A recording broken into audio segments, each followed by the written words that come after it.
Sejam bem-vindos. Hoje nós vamos falar um pouco sobre cor e como a gente escolhe cor quando a gente trabalha com resina composta.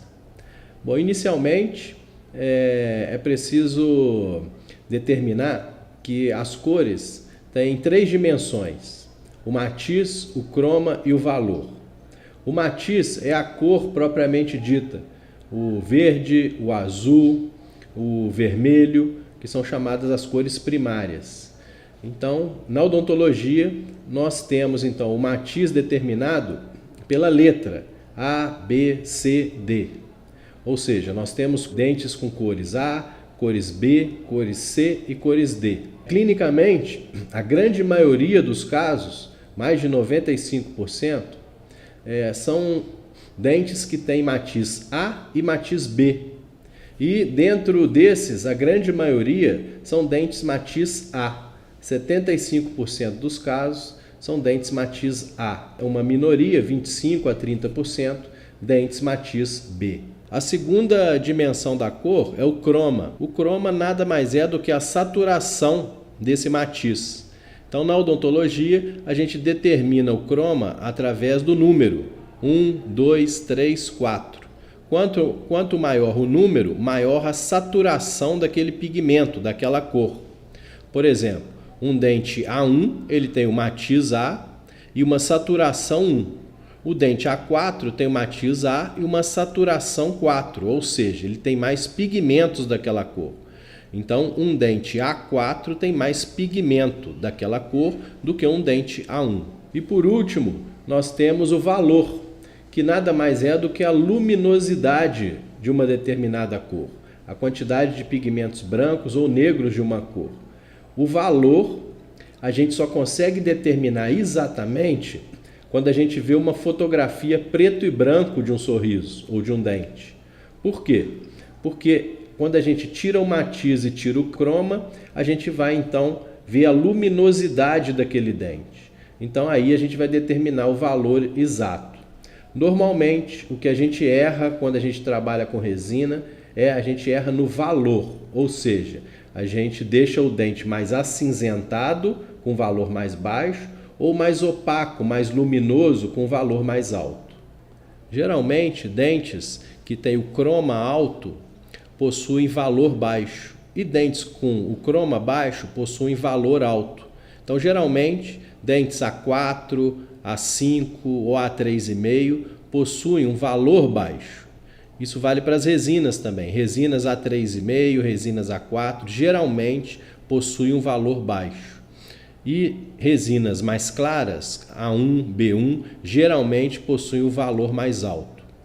Por quê? Porque quanto maior a quantidade de pigmentos, maior a absorção de luz e, consequentemente, a gente vai ter, então, um valor mais baixo. Outra relação que a gente tem das resinas compostas é com relação à opacidade e translucidez com o valor. Geralmente, resinas mais opacas tendem a ter um valor mais alto e resinas mais translúcidas, que deixam passar mais a luz, geralmente têm o valor mais baixo. Então, muito cuidado com a utilização de resinas translúcidas. Por quê? Porque se você usá-la em quantidades, em volumes maiores, geralmente você corre o risco de deixar o seu dente acinzentado, com o valor mais baixo. Então o paciente vai dar um sorriso, o dente vai estar cinza. Por quê? Porque você usou uma resina translúcida que tem valor baixo, o dente ficou mais acinzentado. Em uma mesma marca comercial, você vai ter resinas de diferentes opacidades e translucidez. Você vai ter resinas de efeito translúcido até resinas de efeito opaco, ou resinas de dentina mais opaca. Então a mesma marca comercial vai disponibilizar resinas mais opacas e resinas mais translúcidas. Outro detalhe importante está relacionado à espessura da camada de resina. Uma resina de característica translúcida, ela vai ser translúcida em finas camadas, mas em camadas mais grossas, ela deixa de ser translúcida e passa a ser opaca. Pelo volume da resina, ela vai ser uma resina opaca.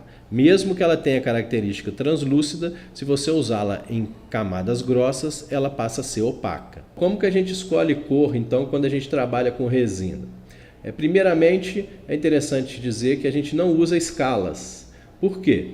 Porque, primeiro, a escala Vita é uma escala para cerâmica. Ela não pode ser usada para a escolha de cor de resina.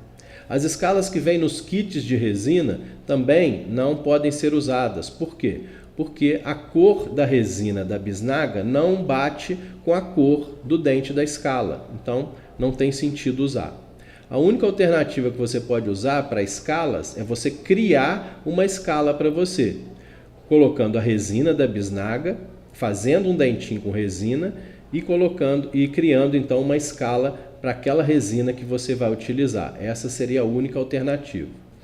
Mas como geralmente é difícil fazer essa determinada escala, a gente costuma fazer o mock-up. O mock-up é o teste de cor. E esse teste é feito no dente, sem aplicação do ácido, do prime e do adesivo. É um teste de cor que você utiliza usando aquelas resinas que você acha que aquele dente vai precisar, e depois você polimeriza essa resina para ver se aquela cor é aquela que você selecionou. Então, esse é chamado de mock-up de cor. Você restaura o dente, polimeriza a resina, vê se ficou boa a cor, e aí você já sabe qual cor que você vai usar depois durante a restauração definitiva. Esse mock-up pode ser feito de duas maneiras. Ou você coloca pequenos incrementos de resina sobre o dente, ou sobre o dente vizinho, para ver qual cor que você vai utilizar, ou você realmente restaura aquele dente usando as resinas que você acha que vai utilizar naquele caso. Eu particularmente prefiro restaurar. Por quê? Porque aí eu vou ter uma noção exata de uma camada de resina sobre a outra. Quando você usa pequenos incrementos isolados, você não tem a noção exata de como vai ficar a restauração de uma resina sobre a outra. Então eu prefiro utilizar a técnica de mock-up, onde eu restauro o dente, obviamente, sem passar primer e adesivo no dente. Outro detalhe importante é realizar esse mock-up de cor antes do isolamento absoluto. Por quê? Porque se você realizar o isolamento absoluto, o dente do paciente vai desidratar e, consequentemente, você vai acabar escolhendo uma resina mais clara. E aí, depois, quando o paciente hidratar aquele dente de novo, a tendência é que a sua resina fique mais clara do que a cor que realmente teria que ser. Bom, então durante o processo de escolha de cor para restaurações com resina, é importante você identificar o matiz, o croma e o valor da resina a ser utilizada. E é importante realizar um adequado mock-up. Para quê? Para que quando você for fazer a restauração definitiva, você já saiba qual cor você vai utilizar. Inscreva-se no canal, ative o sino aqui para receber as notificações, porque isso vai me incentivar então a fazer novos vídeos para vocês. Obrigado e até breve.